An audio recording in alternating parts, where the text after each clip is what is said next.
오늘은 구약성경 에스겔 8장 1절에서 마지막 절 18절까지 한 절씩 교독하겠습니다.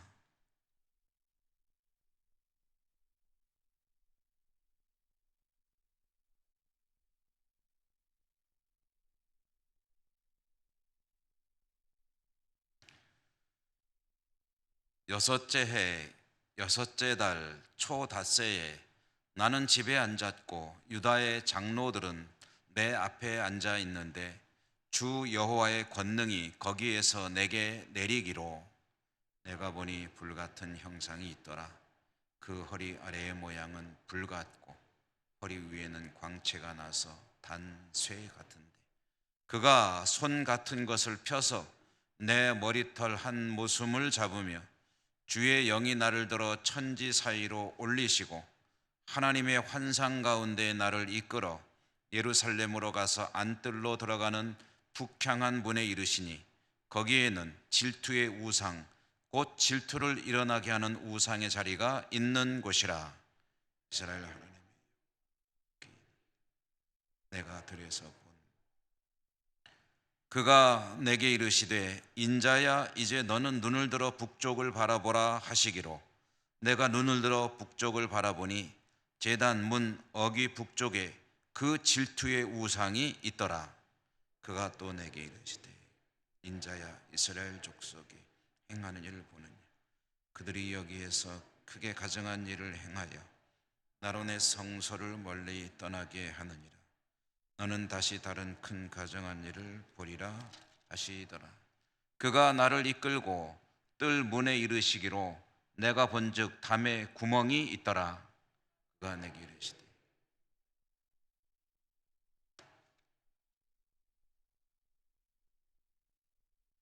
또 내게 이르시되 들어가서 그들이 거기에서 행하는 가증하고 악한 일을 보라 하시기로 내가 들어가 각양 곤충과 가증한 짐승과 이스라엘 족속의 모든 우상을 그 사방 벽에 그렸고 이스라엘 족속의 장로 중 70명이 그 앞에 섰으며 사반의 아들 야사냐도 그 가운데에 섰고 각기 손에 향로를 들었는데 향연이 구름같이 오르더라. 이스라엘 족속의 장로들이 각각 그 우상의 방한 어두운 가운데서 행하는 것을 내가 보았느냐. 그들이 이르기를 여호와께서 우리를 보지 아니하시며 여호와께서 이 땅을 버리셨다 하느니라. 또 내게 이르시되 너는 다시 그들이 행하는 바 다른 큰 가증한 일을 보리라 하시더라. 그가 또 나를 데리고 여호와의 존으로 들어가는 북문에 이르시기로 보니 거기에 여인들이 앉아 담무스를 위하여 애곡하더라. 그가 또 내게 이르시되 인자야 내가 그것을 보았느냐. 너는 또 이보다 더 큰 가증한 일을 보리라 하시더라.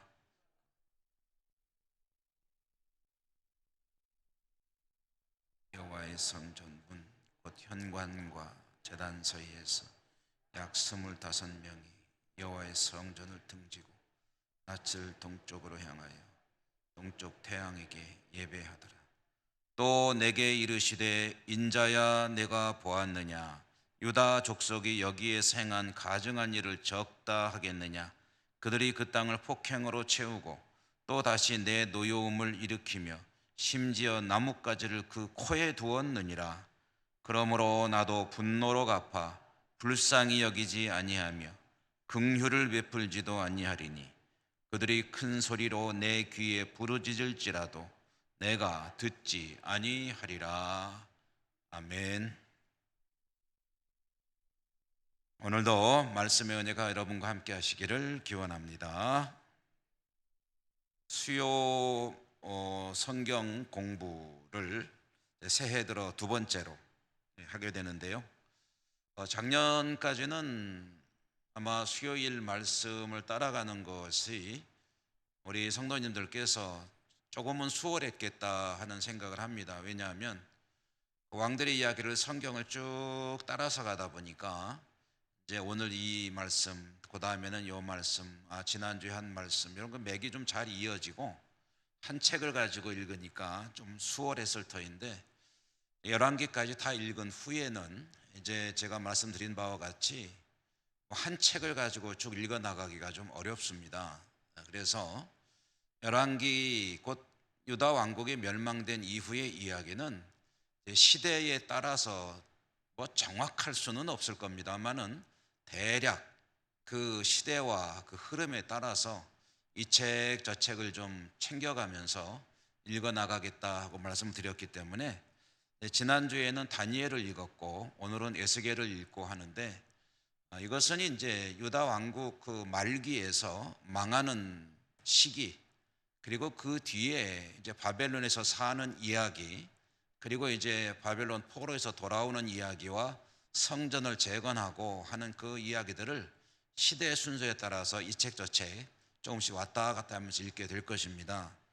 그러므로 이제 작년까지 11기를 쭉 읽어 나가던 것보다는 조금 왔다 갔다 하니까 댁에서 혼자 읽기는 좀 어려우실 거고 말씀에 좀 집중해서 들어주시면은 여러분들께서 성경의 흐름을 이해하는 데 많은 도움이 될 것입니다. 남왕국 유다가 망한 뒤의 이야기로 지난주에 다니엘 이야기를 맨 처음에 읽었습니다. 다니엘 이야기를 맨 처음에 읽은 이유는 에스겔이 책으로 보면 앞에 나오는데 왜 다니엘을 먼저 읽느냐 하고 궁금해하실 수도 있을 텐데요. 시대적으로 보면 다니엘 처음 이야기가 에스겔 처음 이야기보다 빠릅니다. 그래서 다니엘을 먼저 읽었습니다. 다니엘은 주전 605년 느부갓네살이 제1차로 남왕국 유다를 공격해 왔을 때 그때 포로로 끌려간 인물이고, 그로부터 약 한 7, 8년 후에 다시 2차로 침공했을 때 그때 이제 끌려간 인물들 중에 이 에스겔이 섞여 있었습니다. 다니엘이 끌려갈 때 나이가 지난 수요일에 말씀드렸지만 약 한 15세쯤 되었던 것으로 추정되고요.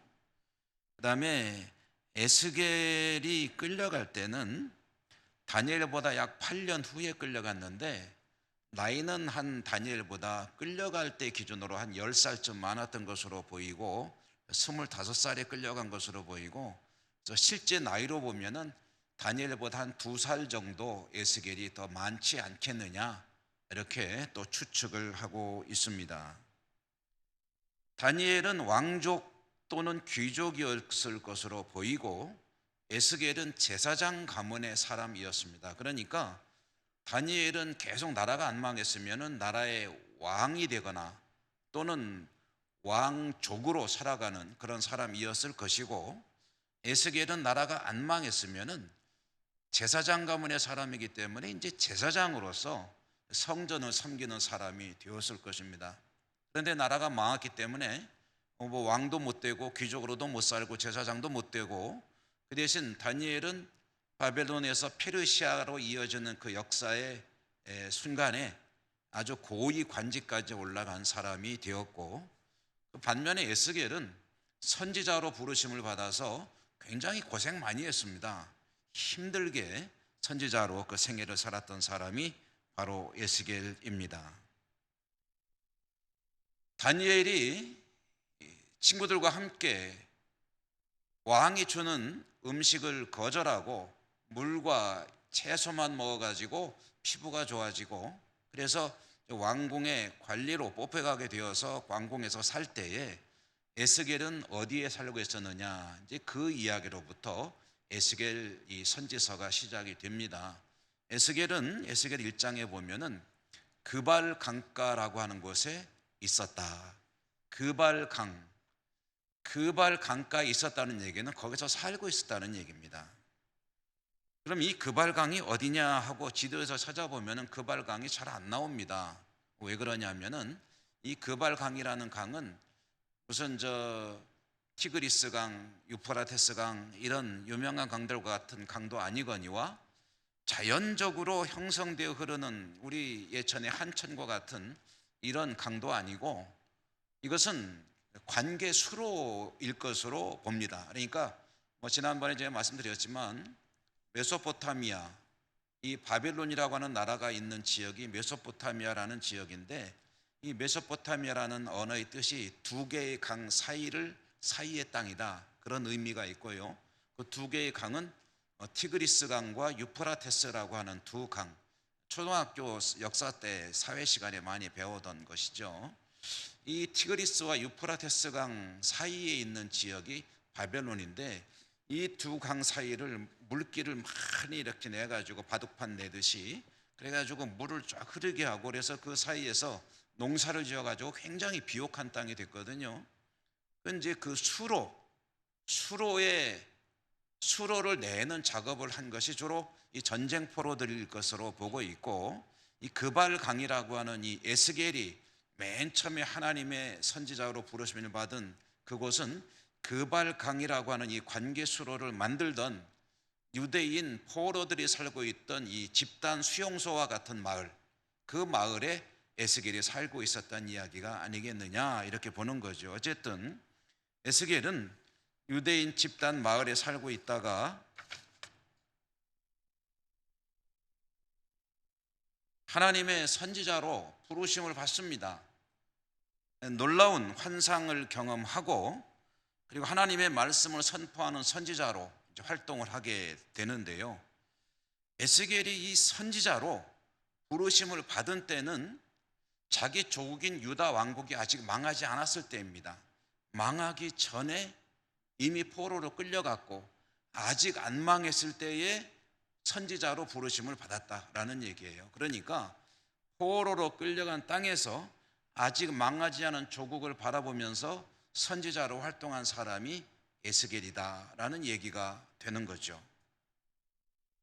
자, 그러면 끌려온 사람들은 그렇게 살고 있지만 안 끌려온 사람들, 유다 왕국에 남아있는 사람들은 그 당시에 어떤 생각을 가지고 살고 있었느냐. 느부갓네살에 의해서 두 차례나 아주 호되게 혼이 났습니다. 나라가 아주 망한 거나 다름없죠. 와가지고 자기 마음대로 왕도 바꿔놓고 가고, 왕족들도 끌고 가고, 제사장도 끌고 가고, 수많은 사람들을 끌고 가고, 쓸만한 기술자들은 다 끌고 가고, 임진왜란 때 일본 사람들이 우리나라 기술자들을 끌고 갔듯이 계속 쓸만한 사람들은 다 끌고 가는 거예요.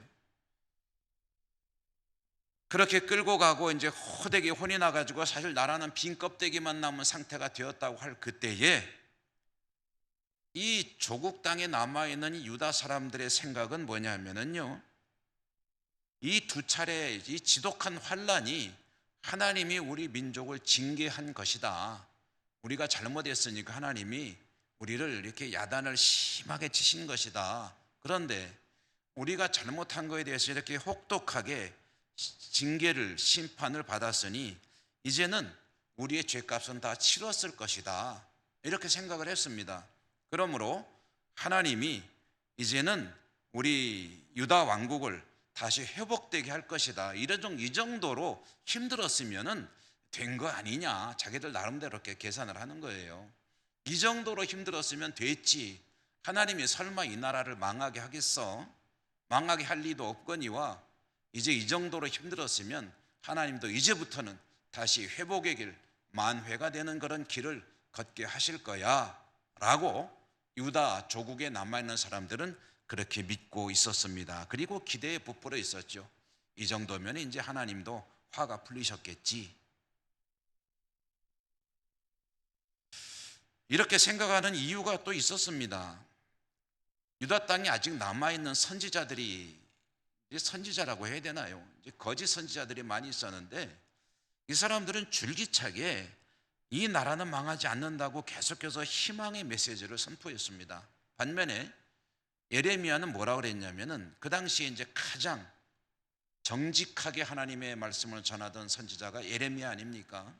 예레미야는 계속 뭐라고 그랬냐면은, 하나님이 이미 이 민족을 심판하셨기 때문에 망하는 것은 기정사실이고 바벨론이 쳐들어와서 싹 쓸고 갈 텐데 그때 절대로 덤벼들지 마라. 그저 숨죽이고 가만히 있어라. 그래서 목숨이라도 건져라. 그렇게 목숨이라도 건지고 항복하고 있으면 하나님이 70년이 지나면 다시 회복시켜 줄 것이다. 그게 하나님께서 나에게 주신 하나님의 메시지니까 너희들은 이 말을 믿고 함부로 덤벼들지 말고 포로로 끌려가는 사람들은 거기 가서 장가가고 시집가고 아기 낳고 땅을 일구고 어떻게든 살아남아라. 그러면 또 하나님이 고향으로 돌아오게 하실 것이다. 이 예레미야는 이렇게 말씀을 전했거든요. 그런데 이게 뭐 듣기가 굉장히 안 좋잖아요. 거짓 선지자들은 듣기 좋은 말만 하는 거예요. 자, 이제 다 끝났다. 이제 하나님이 우리 민족의 잘못을 징계하신 건 맞다. 그러나 이제부터 다시 우리는 회복의 길을 걷게 될 것이다. 기대하라.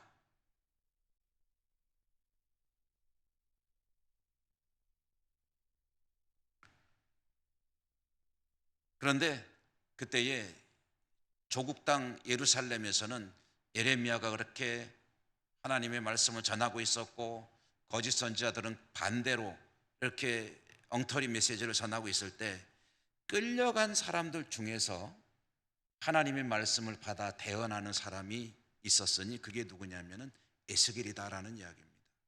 그러니까 에스겔은 바벨론의 포로로 끌려간 사람들 중에 있는 선지자예요. 에스겔은 그 바벨론 포로 공동체에서 선지자로 활동할 때에 아주 독특한 방식으로 하나님의 메시지를 선포한 것으로 에스겔을 읽어보면은 참 정말 고생 제일 많이 한 사람 같아요. 선지자 중에서도 고생한 선지자 중에서도 가장 고생 많이 한 사람이 에스겔 아닐까. 예레미야도 참 수많은 고초를 겪었지만 에스겔이 정말 참 힘겹게 하나님의 선지자로 살았구나 하는 것을 이제 에스겔을 읽어보면 알 수가 있는데요. 초기에 처음 부르심을 받고 하나님의 메시지를 전할 때 네 가지의 퍼포먼스입니다. 말로 한 게 아니라 행동으로 보여주는 메시지를 전했다 하는 것이 에스겔을 읽어보면 초반부에 나오는데요. 그 네 가지가 뭐냐면 하나님이 그렇게 시키시는 거예요. 에스겔아, 예, 인자야, 예, 너 이렇게 여차저차 해라. 그대로 해야죠. 근데 그 네 가지가 뭐냐면 여러분 한번 들어보십시오. 첫째로는 벽돌에다가 예루살렘을 그려라. 누가 보더라도 예루살렘인 줄 알게 그려라. 여러분 서울 그리라면 뭘 어떻게 그리시겠어요? 남대문 같은 거 그리듯이 예루살렘을 그려라. 예루살렘을 그린 벽돌을 가운데다 놓고 사방으로 일종의 전쟁 무기 모형들을 만들어서 그걸 쭉 포위하게 하는 거예요. 그리고 예루살렘을 공격하는 형태의 어떤 그 모양을 만들어 놓으라는 거예요. 그게 하나님께서 첫 번째로 전하신 메시지예요. 그럼 그게 뭐겠습니까? 그렇게 해서 예루살렘이 이제 전쟁에 차마 휩싸일 것이고 망하게 될 것이라는 것을 그 일종의 모형, 미니어처 같은 걸로 해서 보여주는 것이죠. 그게 첫 번째 메시지 전하는 방법이었고요. 두 번째는요, 이것은 정말 너무한 것 같아요. 하나님께서 어떻게 하셨냐면은 390일 동안 왼쪽으로 누워 있으라 그랬어요. 여러분 한 이틀만 왼쪽으로 누워 있으라고 하시면 어떨 것 같으세요? 390일 동안 1년이 넘게 왼쪽으로 누워 있다가 390일이 다 차면 40일 동안을 오른쪽으로 누워라.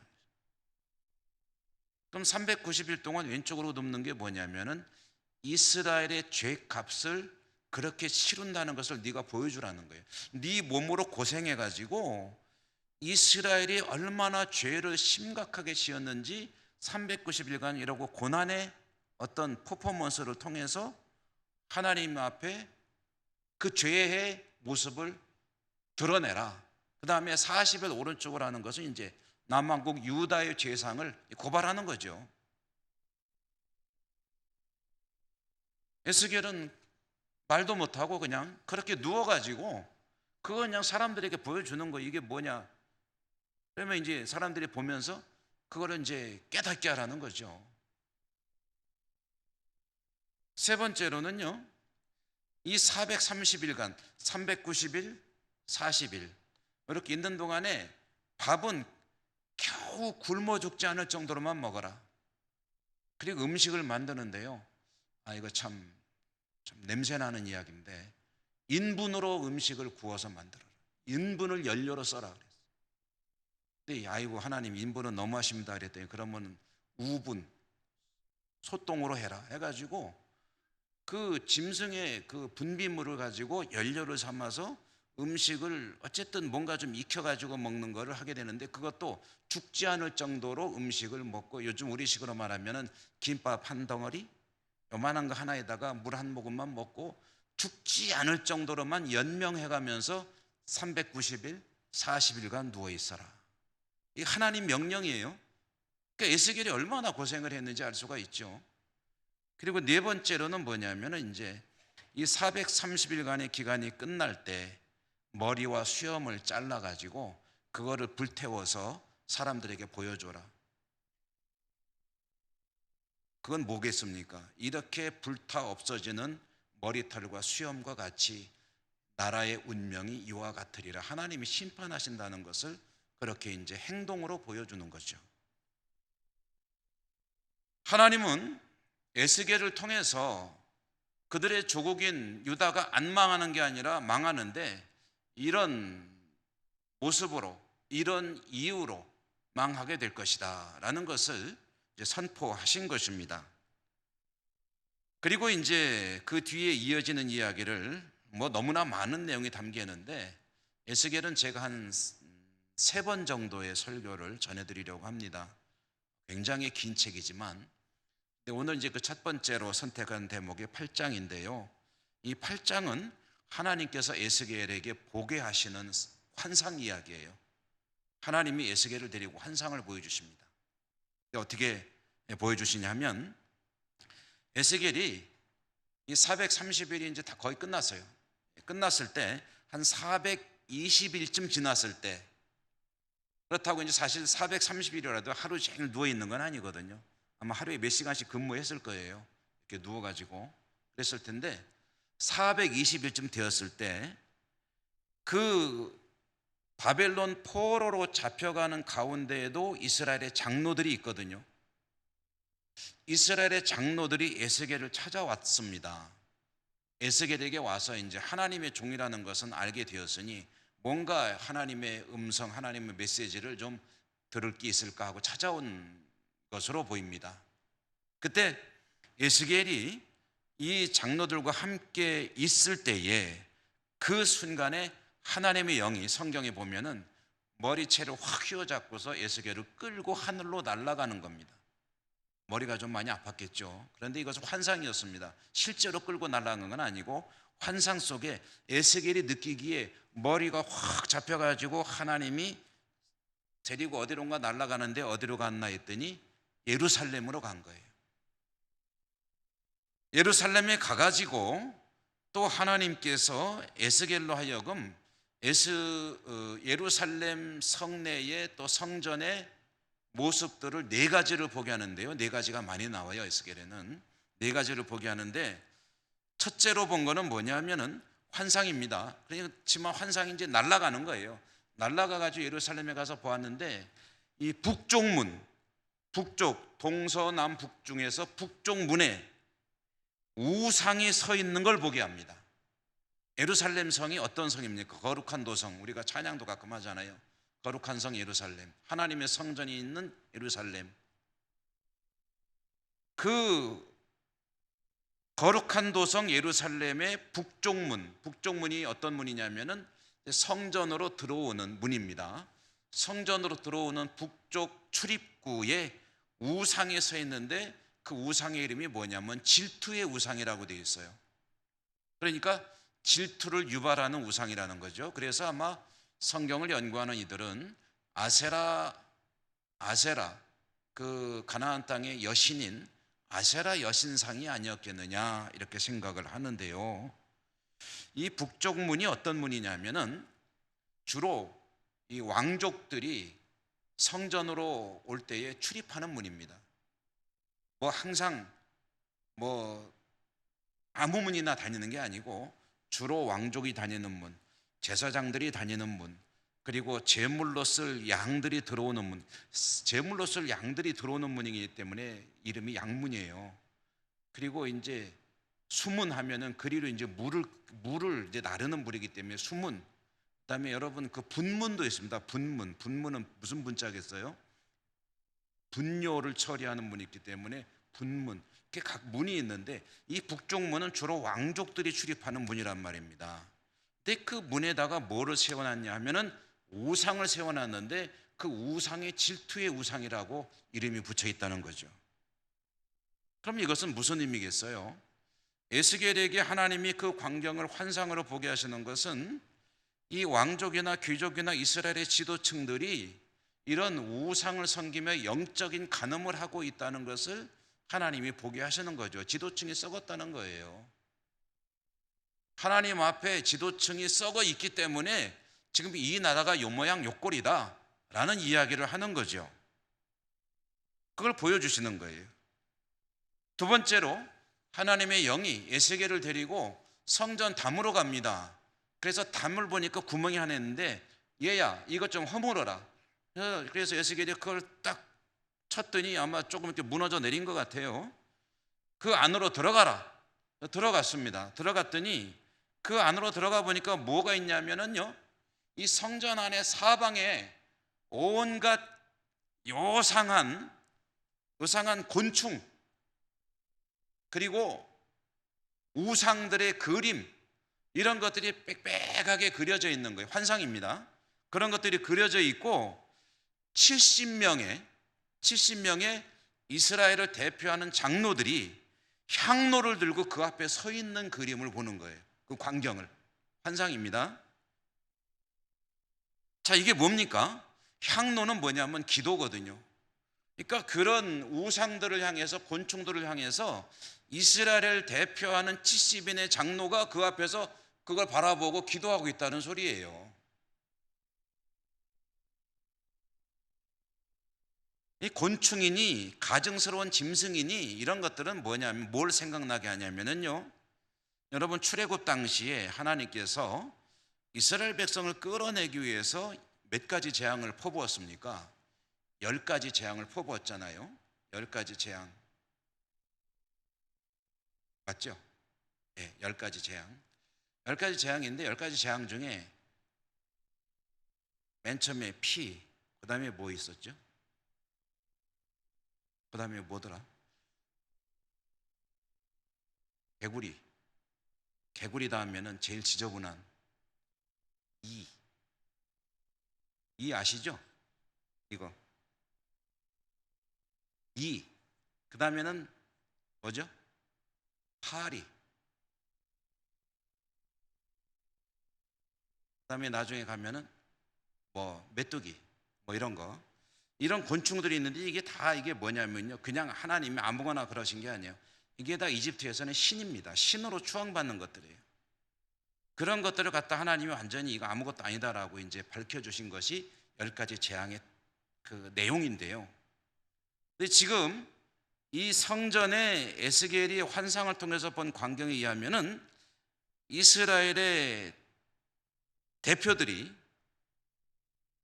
성전의 그 우상들을 바라보며 향로를 피워 기도하고 있는 광경을 보게 되었다. 그런데 에스겔이 듣는 소리가 있어요. 이 사람들이 뭐라고 말하면서 그렇게 하는데 뭐라고 말하냐면은 여호와께서 우리를 버리셨다라고 하면서 우상들에게 기도하고 있다라는 거예요. 하나님께서 우리를 버리셨기 때문에 그 무슨 얘기냐면 하나님께서 우리를 돌보지 아니하시고 하나님께서 우리를 버리셨기 때문에 우리는 이 다른 신을 섬기지 않을 수가 없다라고 하면서 우상들에게 기도를 하고 있더라. 그게 지금 이스라엘의 현실이다 하는 것을 환상으로 보여주는 거죠. 그 여러분, 이 광경을 보게 되면은요, 생각나는 또 하나의 장면이 있습니다.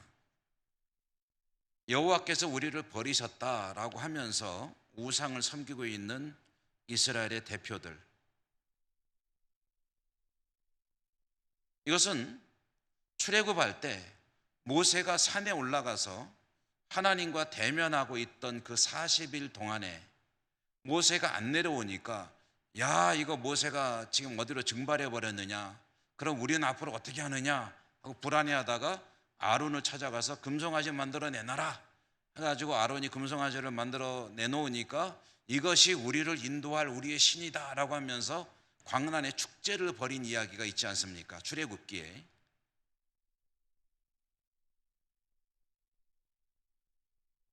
모세가 안 나타나고 있으니까 이제 우리를 가나안으로 인도할 신이 필요하다 하면서 황금송아지를 만들었던 그 일과 똑같은, 본질적으로는 똑같은 일이 지금 이 에스겔이 환상으로 보는 가운데 일어나고 있는 거죠.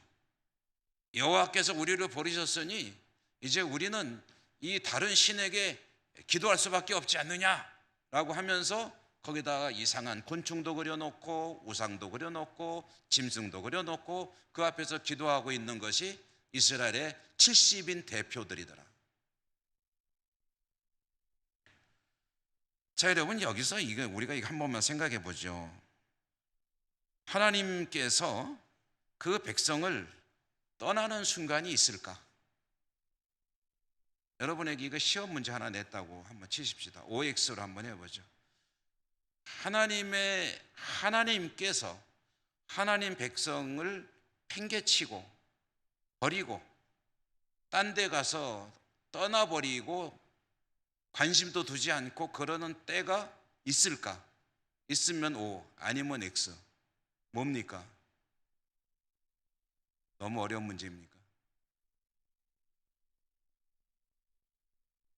한 번 더 여쭤볼게요.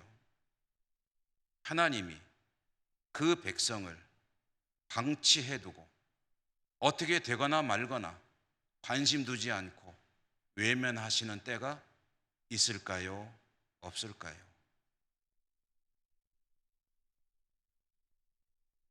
그런데 평범한 사람도 아니고 이스라엘의 지도자 대표라고 하는 70인 장로가 하나님이 우리를 버리셨다 하고 성전에서, 하나님을 섬겨야 될 성전에서 하나님이 아니라 이상한 짐승들을 섬기고 있는 모습을 에스겔에게 하나님이 보여주시는 거예요. 그럼 그게 뭐겠습니까?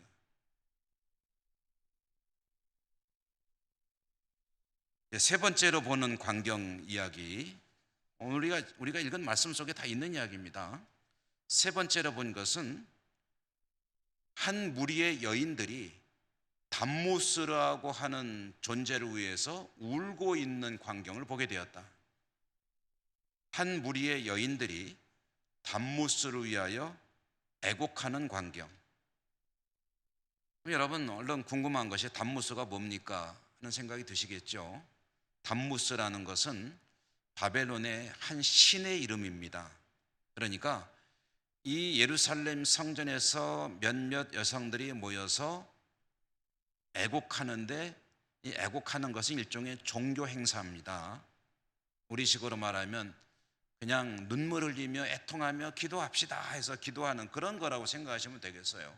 일종의 종교 행사인데, 그런데 담무스를 위해서 여성들이 앉아가지고 애곡하고 있더라라는 것, 이것은 어떤 의미를 가지는 거냐면 담무스는 바벨론의 신인데 무슨 신이냐면 풍요의 신입니다. 쉽게 말하면 부자 되게 하는 신이라는 이야기예요. 그러니까 여성들이 담무스에게 우리에게 풍요함을 허락해 주십시오 라고 하면서 그 앞에서 종교 행위를 하고 있다라는 이야기입니다. 자, 마지막으로 네 번째 이야기를 좀 드리면은, 네 번째로 본 게 뭐냐 하니까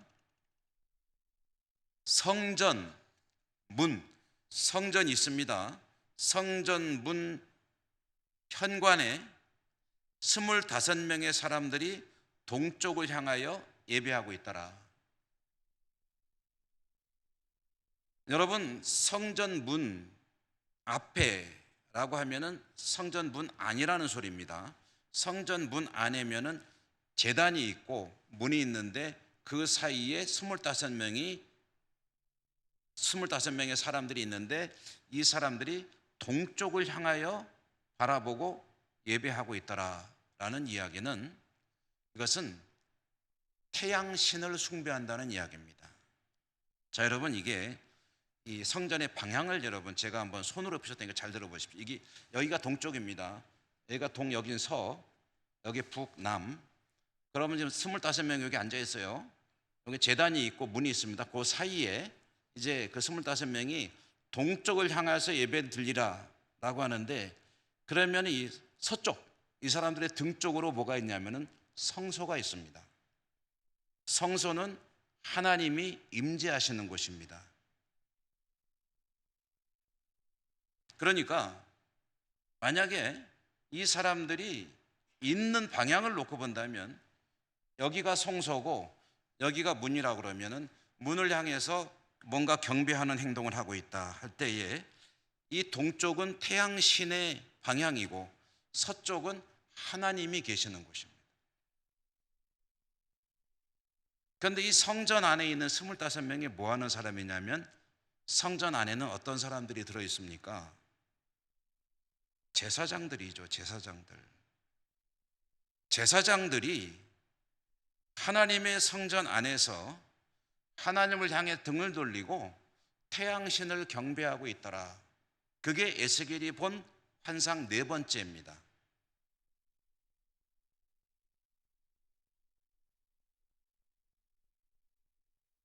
하나님께서 이 네 가지 상황을 이제 장로들이 찾아왔을 때 머리채를 잡고 쓱 끌어올려 가지고 환상으로 날아가 가지고 예루살렘 가서 보게 하셨는데,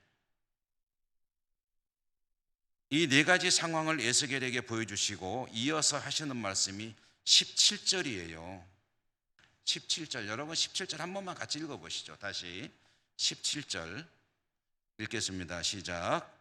또 내게 이르시되 인자야, 내가 보았느냐? 유다 족속이 여기에서 행한 가증한 일을 적다 하겠느냐? 그들이 그 땅을 폭행으로 채우고 또 다시 내 노여움을 일으키며 심지어 나뭇가지를 그 코에 두었느니라. 아멘. 여기 그 끝나는 문장에 보면은요, 그들이 내 노여움을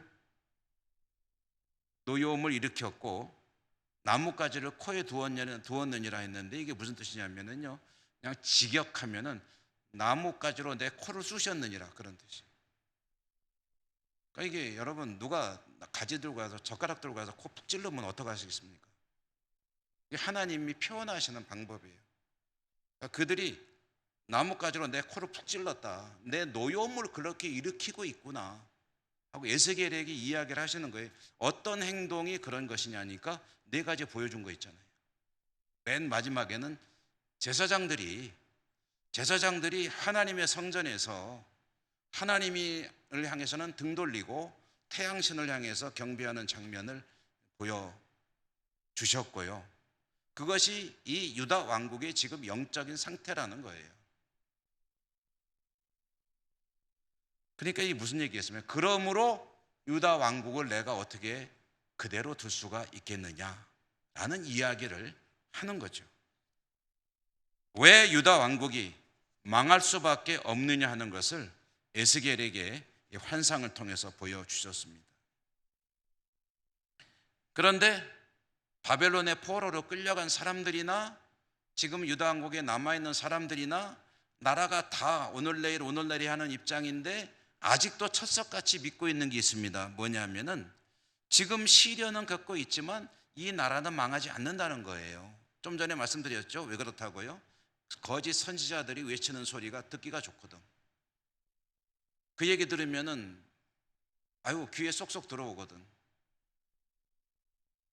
그래서 그 말대로만 됐으면 좋겠다, 그게 내 마음에 쏙 드는 말들이니까 그래, 그렇게 될 것이야 라고 기대하면서 이 나라는 결코 망하지 않는다고 철석같이 믿고 있는데, 근데 여러분, 거기 가장 중요한 하자가 있다는 것을 이 사람들이 모르는 건지 아니면 모르는 척 하는 건지 모르겠는데요,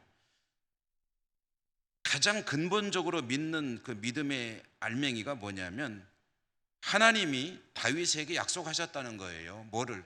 다윗의 왕위가 영원하리라. 다윗의 왕국이 영원하리라 약속하셨기 때문에 시련은 있어도 망하지 않는다. 왜냐? 하나님이 약속을 안 지킬 리가 없지 않느냐. 만약에 나라가 망한다면 유대인들이, 이스라엘 사람들이 믿는 건 뭐냐면, 이 나라가 망한다면 언제 망할 수 있느냐면요, 여호와 하나님이 죽으면, 여호와 신이 죽는다면 이 나라가 망할 것이다. 그러나 여호와 신이 죽지 않는다면 결코 망하지 않는다 라고 철석같이 믿는 거예요. 그런데 거기에 가장 중요한 게 하자가 하나 있잖아요. 뭡니까? 하나님이 말씀하실 때 다윗에게 주신 약속이 뭐냐면, 너와 네 후손이 내 앞에서 정직하게 행한다면, 이게 전제입니다. 이 말은 다른 말로 바꾸면 내 명령에 순종하고 내가 주는 율법에 합당하게 살아간다면 내 후손들의 왕위가 영원하리라 라고 하나님이 주신 약속이 다윗 언약이거든요. 근데 그 앞에는 싹 빼버리고 뒤에 것만, 내 다윗의 왕위가 영원하리라, 그것만 붙들고 있는 거예요. 그 앞에 나와 있는 말은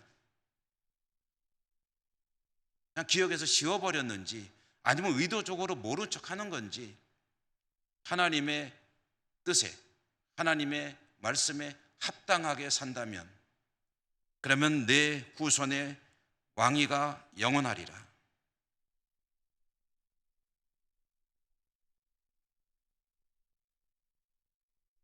유다 왕국은 망하죠. 이제 망하는 이야기도 곧 우리가 다시 한번 보게 될 텐데요. 하나님의 말씀을 다시 한번 되새겨 봐야 되겠죠. 하나님은 기다리시는 거예요. 유다 왕국이 망하겠지만 유다 왕국이 망하는 건 중요한 게 아닙니다. 하나님이 세우시려는 하나님의 나라가 영원한 것이기 때문에 중간의 역사인 유다 왕국은 망할 수도 있고 안 망할 수도 있죠. 그건 중요한 게 아니에요. 다만 하나님은 기다리고 계시죠. 그 백성이 하나님 앞에 신실한, 하나님의 말씀에 합당한 사람으로 살고, 그래서 하나님의 통치, 하나님의 뜻이 이루어지는 나라가 세워지는 그 날을 기다리면서, 기대하면서 하나님은 기다리고 계신 거죠.